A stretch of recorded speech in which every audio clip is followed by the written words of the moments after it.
John never thought much about dinner. To him, food was just food. He worked, he ate, and he slept. That was the routine of his life since he came to the new colony world.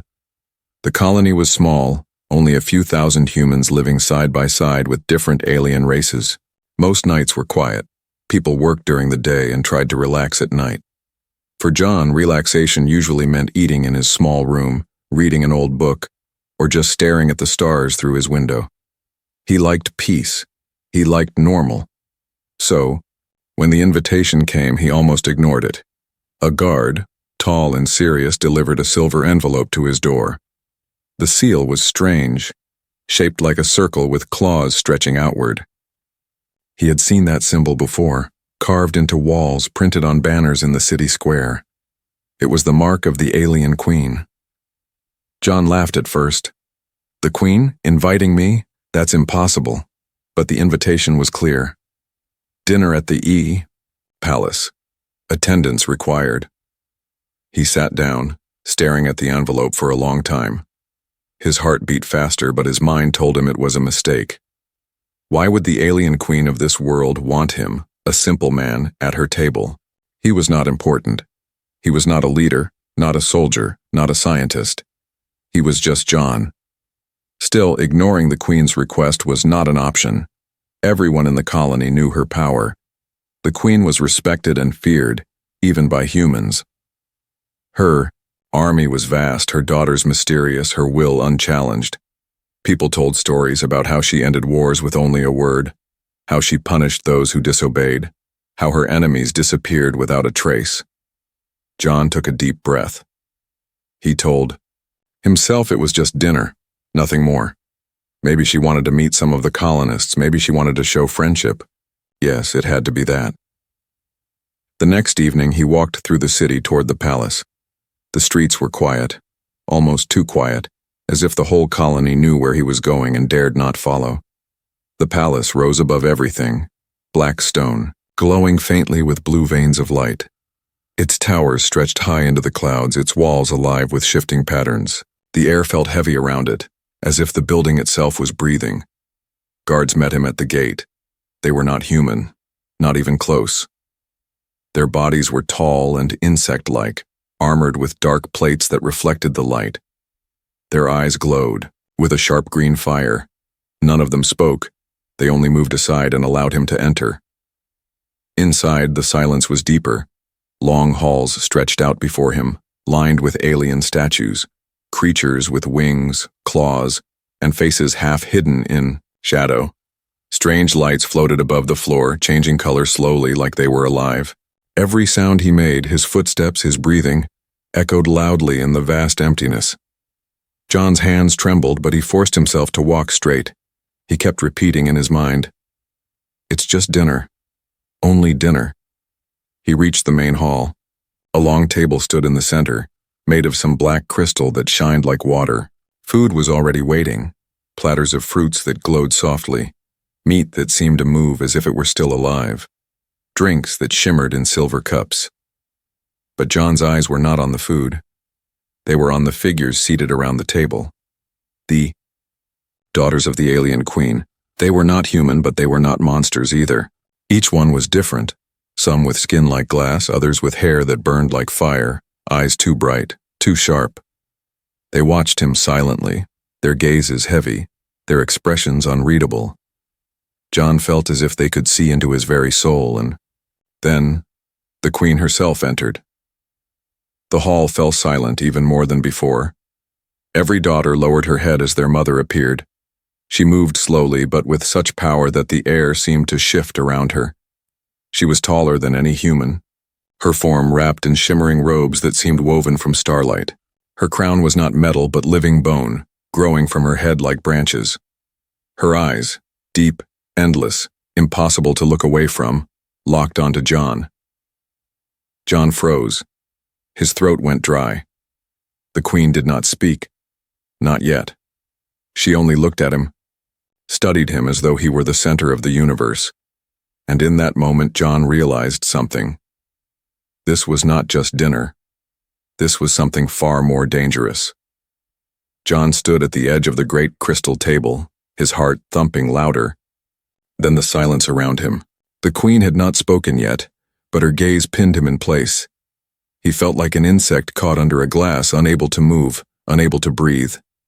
The daughters shifted in their seats. Their eyes stayed on him, sharp and unblinking. Some smiled faintly, but it was not kindness. It was curiosity, the way a scientist might look at a strange creature, or the way a predator might watch its prey. Finally, the queen raised her hand. The room trembled as if the very walls were listening. "Sit," she said, her voice soft but heavy, like thunder hidden behind clouds. John obeyed. His legs carried him to the chair at the far end of the table. The chair was cold, carved from black stone shaped perfectly for him, as if it had been waiting. The food shimmered before him, glowing fruits, meats that steamed with scents both sweet and sharp. But John could not eat. He stared at the plates, then at the daughters, and then at the queen. He felt the weight of every second. A daughter leaned forward. Her skin glowed faintly, pale like moonlight. Her eyes were silver pools. She picked up a piece of glowing fruit and bit into it slowly, never breaking eye contact with John. The juice ran down her lips like liquid light. She smiled. Another daughter, taller with skin like dark glass, spoke at last. Her voice was smooth but cold. "So this is the human." The word human hung in the air, not said with anger, not said with respect. Just a label, a category. "Yes," another daughter whispered, her hair flickering like fire. "He looks fragile, so breakable." John gripped the edge of the table. He wanted to speak, but his throat betrayed him. He wanted to leave, but the towering guards at the door made that impossible. The queen finally leaned forward. Her crown of bone caught the light, making shadows dance across the walls. Her eyes burned into him. "You wonder why you are here?" John swallowed hard. "Yes, my queen." His voice cracked, small against the size of the hall. The queen studied him, her gaze moving slowly over every inch of his face, as if she was reading something hidden beneath his skin. "You eat with us tonight," she said. "But this is not a meal. It is a test." A chill ran down John's spine. The daughters murmured among themselves. One laughed, a low, dark sound that made John's stomach twist. Another clapped her, hands lightly as though she was excited about a game. John forced himself to ask, "A test? For what?" The queen tilted her head. Her smile was faint, almost human, but her eyes were not. "To see if you are worthy." The words cut deeper than any knife, worthy of what, he wanted to ask. But the silence in the hall, the sharp gazes of the daughters told him it was better not to speak too much. The queen gestured to the food. "Eat." John hesitated. The fruits pulsed with soft light. The meat gave off a smell that was both sweet and rotten.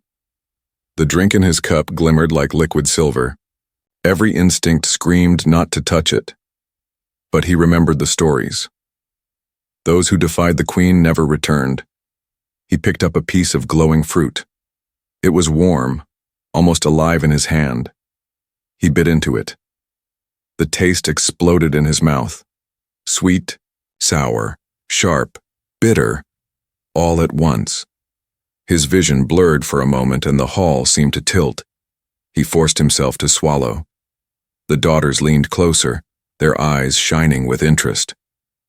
"Good," the queen said, her voice echoing through the chamber. "You do not fear our gifts." But John was afraid, terrified. His hands trembled. His breath came fast. Yet he tried to keep his face calm. He tried to appear strong, even as his stomach churned. The queen watched. The daughters whispered. The hall seemed alive with tension.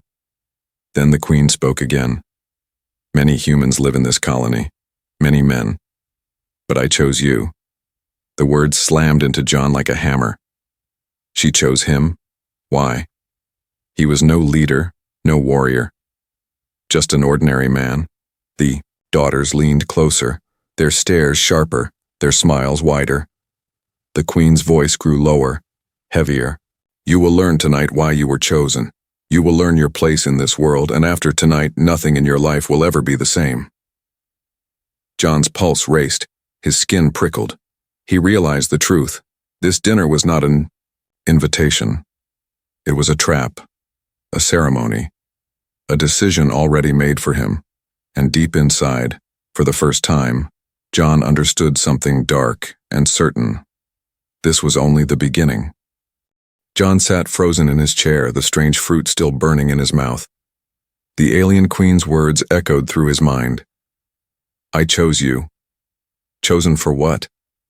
The silence in the great hall felt heavier now, pressing down on him like invisible chains. The daughters leaned closer, their sharp eyes studying him with curiosity, hunger, and something he could not name. Finally, the queen rose from her throne-like chair at the head of the table. Her towering form cast long shadows across the crystal floor. When she spoke, her voice rolled like distant thunder. Tonight is not a meal. Tonight is a claiming. John's stomach dropped. The daughters stirred. Some whispered in excitement. Others smiled, and one even let out a low hiss that echoed against the walls. Their movements reminded John of a pack of predators circling their prey. The queen's gaze did not leave him. For generations, we have ruled these lands. Our bloodline is strong, but it requires renewal, a spark from beyond, a spark from you. John's hands gripped the arms of his chair until his knuckles went white. He understood now this wasn't dinner, it was selection. He wasn't a guest, he was a prize. One of the daughters, the one with fire in her hair, leaned forward and spoke in a voice like crackling flames. Mother, let me take him. I will break him, then bind him. He will belong to me.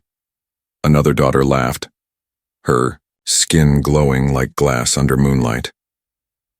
No, he should be mine. He is fragile, but I will keep him safe, in my own way. The tall daughter with eyes like black mirrors stood slowly. Sisters, do not fight. The queen has already chosen. He is for all of us. Their words struck John like knives. Belong, break, keep, for all of us? His chest tightened. Panic clawed at his throat, but fear kept him silent. The queen lifted her hand, and silence returned at once. Her daughters bowed their heads, obedient as shadows. She stepped closer to John. Each step echoed, steady and deliberate, until she stood towering over him. Her face lowered and her endless eyes locked onto his. You wonder why I did not choose your leaders, your soldiers, or your scholars, she said softly. But strength alone does not interest me. Power without heart is nothing. Knowledge without courage is dust. You human, you are different. You hide it, but I see it. John's lips trembled. See what? The queen's smile was slow, almost tender, but her eyes glowed with alien fire. I see the spark, the will that bends, but does not break. That is why you are chosen. You will join my daughters. You will give them strength, and in return they will give you eternity. The word eternity rang in his ears. He didn't know if she meant immortality, slavery, or something even darker. His heart raced so fast he thought it might burst. One daughter rose, her voice sharp and mocking. Look at him. He shakes like a child. Perhaps he will not survive. Tonight, another daughter hissed. If he fails, I will take what is left of him. The queen ignored them. She reached out one long, pale hand, her fingers ending in claws that gleamed under the shifting light. She touched John's chest, right above his pounding heart. You cannot run, she whispered. You cannot refuse. The choice is already made. Tonight, your life ends as you know it. Tomorrow, you begin again. Ours forever. John wanted to scream, to push her hand away, to escape, but he sat frozen, trapped between fear and disbelief. Then, without warning, the queen stepped back. She turned to her daughters and raised her hand high. "It is decided," she declared. Her voice shook the walls, and the hall trembled as if the palace itself was alive. "He is the chosen one. He will belong to this house." The daughters rose from their seats at once, their eyes blazing with hunger and victory. They moved closer, circling the table, surrounding him like wolves closing in on prey. John's breath came fast. He knew now, this was not a test he could win. This was not an honor he could refuse. He had been marked, claimed, trapped, and yet, deep inside, beneath the terror, a small spark flickered. Rage, defiance. "No," he thought. "I am not theirs. Not yet." But the Queen's final words crushed that tiny spark with the weight of fate itself. "Prepare yourself, human," she said, her voice low and final. "Tonight you are ours, tomorrow you are no longer yours." John's world spun, his vision blurred. The last thing he saw before the lights around the hall dimmed was the circle of alien daughters, their glowing eyes closing in, and he knew, with chilling certainty, that his life was no longer his own. The great hall seemed to grow smaller as the daughters of the alien queen circled around John. Their glowing eyes locked on him, each one filled with hunger, curiosity, and strange desire. He sat stiff in his black stone chair, his hands trembling, his heart hammering against his ribs like a prisoner pounding on a locked door.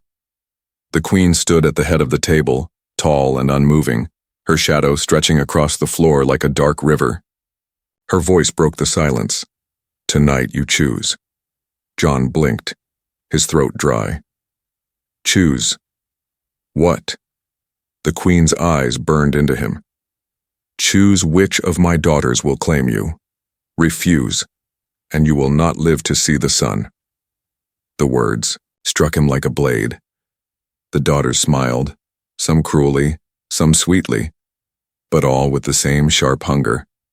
Each one leaned closer, offering herself in her own terrifying way. The daughter with fire in her hair whispered, her voice crackling, like embers, "Pick me, human. I will burn away your weakness. With me you will never fear again." Another, her skin smooth as glass, leaned close so that her silver eyes reflected his terrified face. "Pick me, and I will guard you. You will be safe, wrapped in my arms forever." The tallest daughter, her body like black crystal, stepped forward with calm confidence. "Pick me, and you will share my strength. Together we will crush those who oppose us." Others spoke too, their voices weaving around him like a net, each promise more frightening than the last. Some offered him power, some whispered of protection. Others spoke of pleasures he dared not imagine. John's head spun, his stomach twisted. Every word pulled him in a different direction. He felt like a drowning man, dragged down by many hands at once. He wanted to scream, "I don't want this. I never asked for this." But the guards at the door stood like statues, and the Queen's gaze held him like iron chains. Refusal was death. Submission was slavery. He thought of Earth, the home he left behind. He thought of the colony, the few friends he had made. He thought of the quiet nights he used to enjoy, when the biggest choice he faced was what book to read. All of it felt so far away now, like a dream fading in the morning light. The Queen's voice rolled across the hall. Again, "Choose. Tonight you belong. Tomorrow you begin your new life." John's breathing grew heavy. His palms were slick with sweat.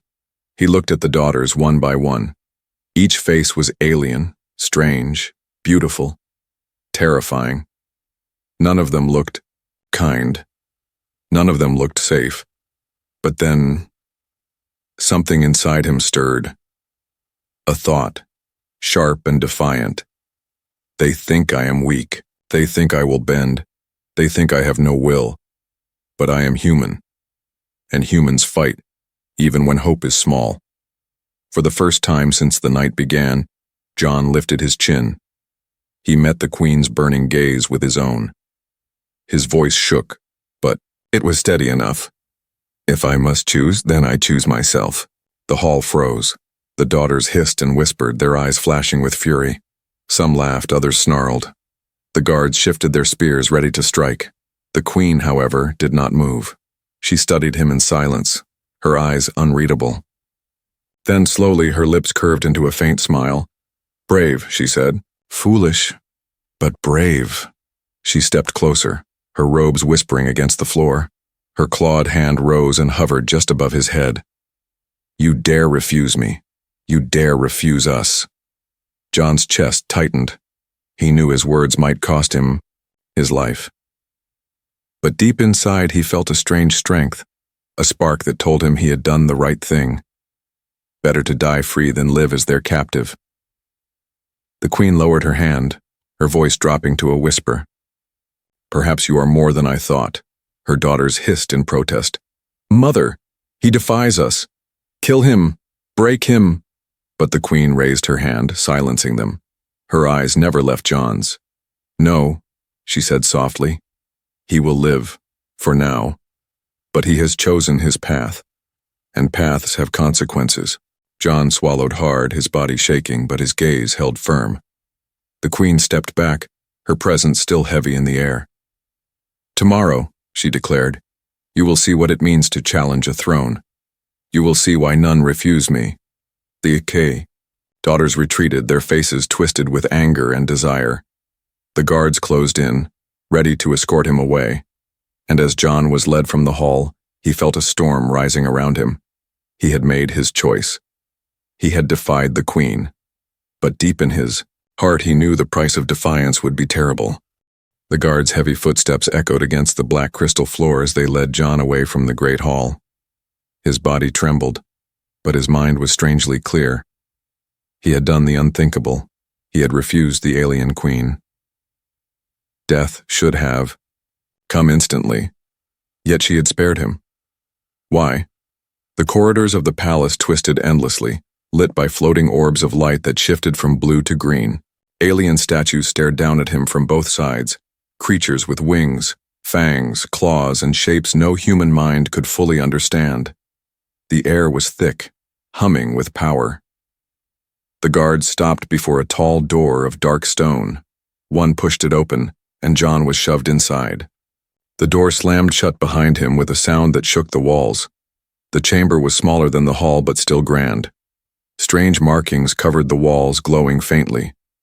A single chair sat in the center, carved from the same black crystal. It looked less like a seat and more like a throne or a trap. John didn't sit. He stood in the middle of the room, his fists clenched, his chest rising and falling. His choice still burned inside him. He had refused. He had shown them he was not afraid to claim his own will. But now, in the silence, fear returned. What will they do to me? Moments later, the door opened. It was not the queen. It was one of her daughters, the one with skin like glass and silver eyes. She glided into the room with silent grace, her gaze locked on him. "You are bold," she said softly, her voice smooth but sharp. "But boldness is not enough.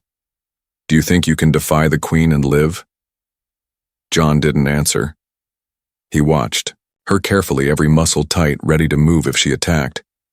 She tilted her head, her silver eyes reflecting him like a mirror. "I should hate you for what you did. My sisters want you broken, burned, shattered. But me?" She stepped closer, her smile strange. "I am curious. Humans are weak, yet you resist. Perhaps that is strength." John swallowed hard. "I won't be owned. Not by you, not by her, not by anyone." The daughter laughed softly, a sound like glass breaking. "Then you will suffer. That is the cost of standing alone." Before John could reply, the air grew heavy again. A cold wind swept through the chamber, though there were no windows. The walls pulsed with light. And then, she appeared, the queen. Her presence filled the room like a storm. The daughter bowed her head and stepped aside. The queen's eyes locked onto John, burning brighter than before. "You defied me," she said, her voice low, dangerous. "And yet I see fire in you. That fire will not be wasted." John forced himself to stand tall. You said I had no choice, but I chose. I chose myself. The queen smiled faintly, but it was not kind. Yes, and for that your choice will shape your fate. If you had bent, you would have been bound to my daughters, their toy, their servant, their possession. But by refusing, you have taken a harder path. Now, human, you will be tested in ways far worse. Her hand rose, and the markings on the walls flared with blinding light.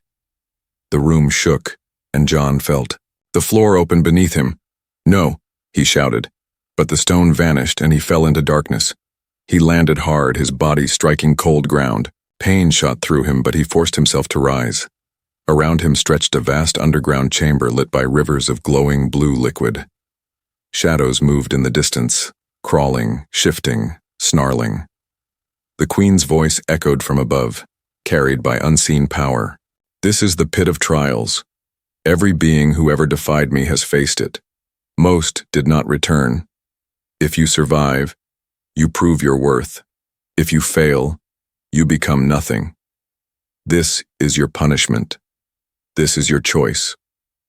John's breath caught. He could hear the creatures moving closer now, their growls low and hungry.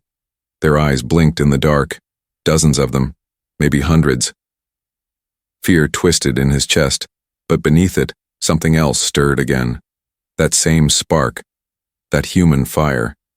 He clenched his fists, his voice steady despite the terror rising around him. I didn't come here to die. If this is your test, then I'll show you what it means to be human. The shadows surged forward, teeth and claws flashing in the dim blue light. The ground shook as the first creature leapt. And above, in the unseen throne room, the alien queen watched with glowing eyes. Her whisper drifted down into the pit. Yes, fight, human. Show me why I chose you. Show me if you are worthy. John braced himself as the first beast lunged, and the screen fades to black. The darkness pressed against John like a living thing. He stood in the middle of the vast, underground chamber, his chest rising and falling, his fists clenched tight. The blue rivers of glowing liquid gave off just enough light for him to see the shapes crawling at the edges. The creatures, their eyes glimmered like coals, blinking, in and out of the shadows. Their bodies shifted low to the ground, moving on too many legs. Some hissed, some growled, others made no sound at all. The air smelled of rot and damp stone. John swallowed hard. His throat was dry, his body sore from the fall, but his mind burned. This is it. This is their game. They want me to die down here, but I won't give them the satisfaction. A roar split the silence. One of the beasts lunged. John dove to the side, the creature slamming into the ground where he had stood. Its body was long and sleek, armored in scales that shimmered with the blue glow. Its jaws opened wide, dripping with glowing saliva. John grabbed a shard of broken stone from the ground and swung with all his strength. The shard struck the beast's head. It howled, pulling back, blood like molten fire spilling from the wound. Another shape lunged, then another. John fought wildly, his mind running on instinct.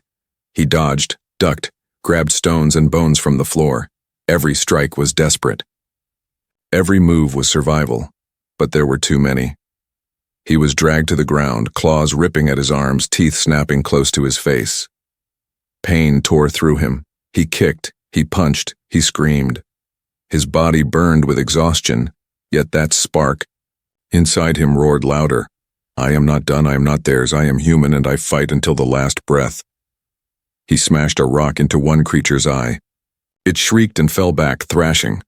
Another clawed at his chest, tearing his shirt. He rolled, grabbed a jagged bone and drove it into the beast's throat. Hot blood sprayed across his hands. The creatures hesitated for a moment, circling, him now instead of charging. They studied him, their growls lower, their steps slower.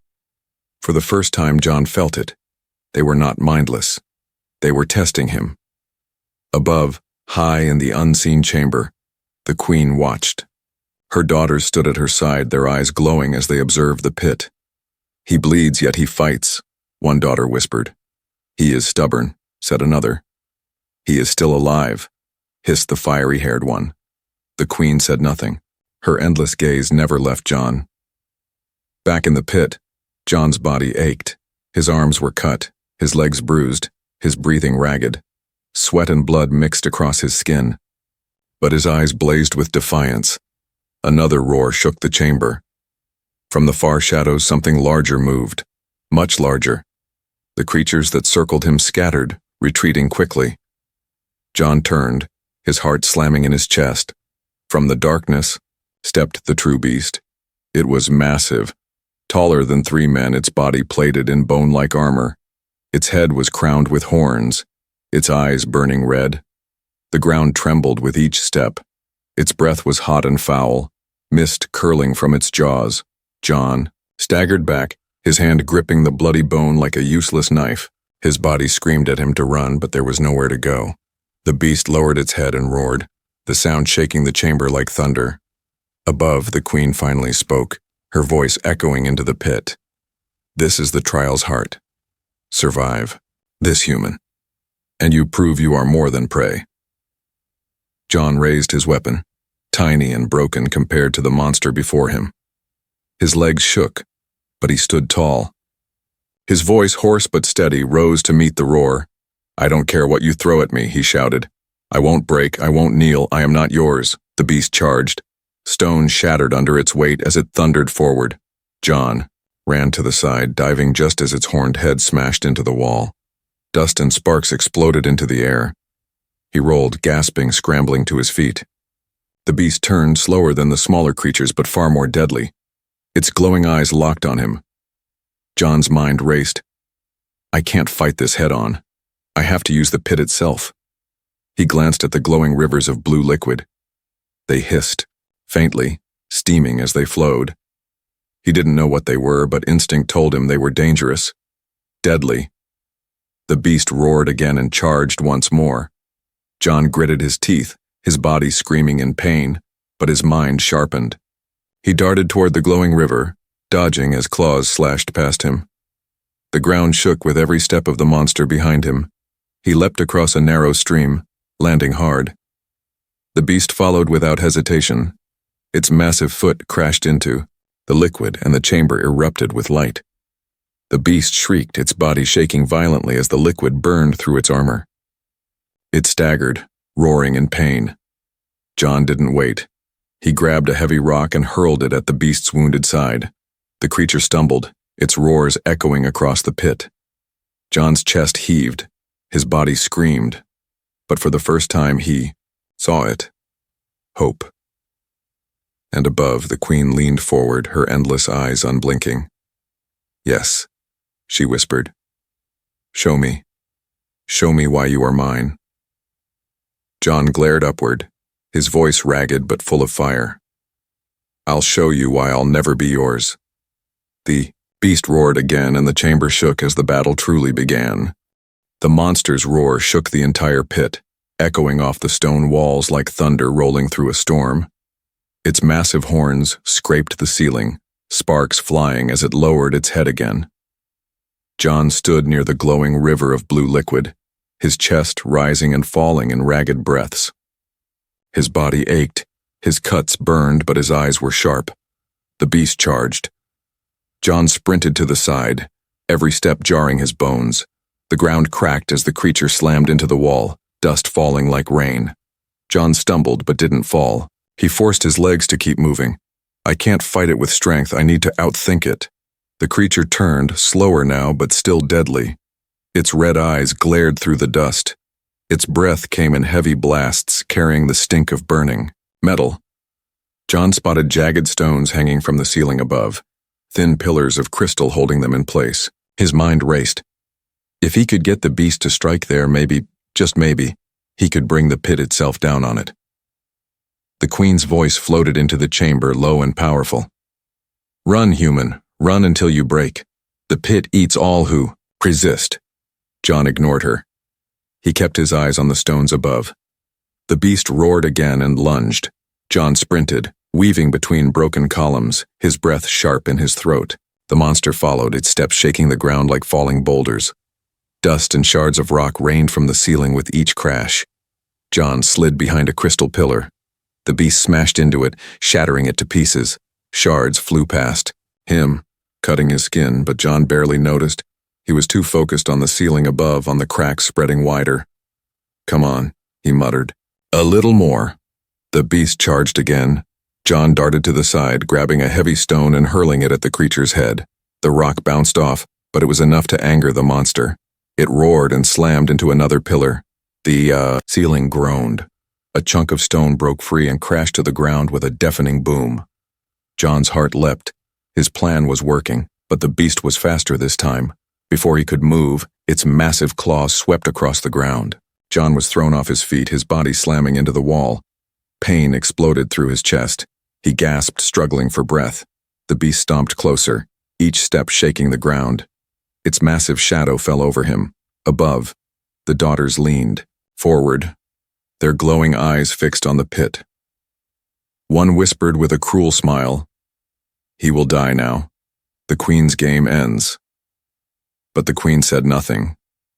She only watched, her endless gaze unblinking. John pushed himself up, blood dripping from his mouth. His vision blurred, but he forced himself to stand.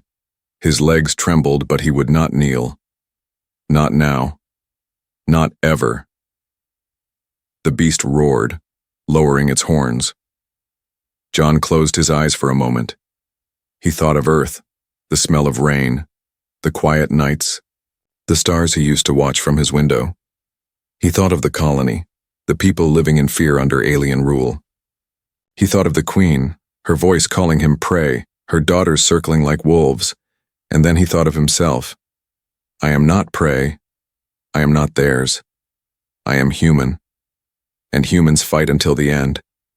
Something stirred deep inside him. A fire. Not just anger, not just fear. Something older, wilder. His hands burned with sudden heat, his vision sharpening. His blood roared in his ears like a storm. The beast lunged. John didn't run this time. He stood his ground. At the last second, he leapt forward, grabbing one of its horns with both hands. Heat flared through his arms, and the horn cracked beneath his grip.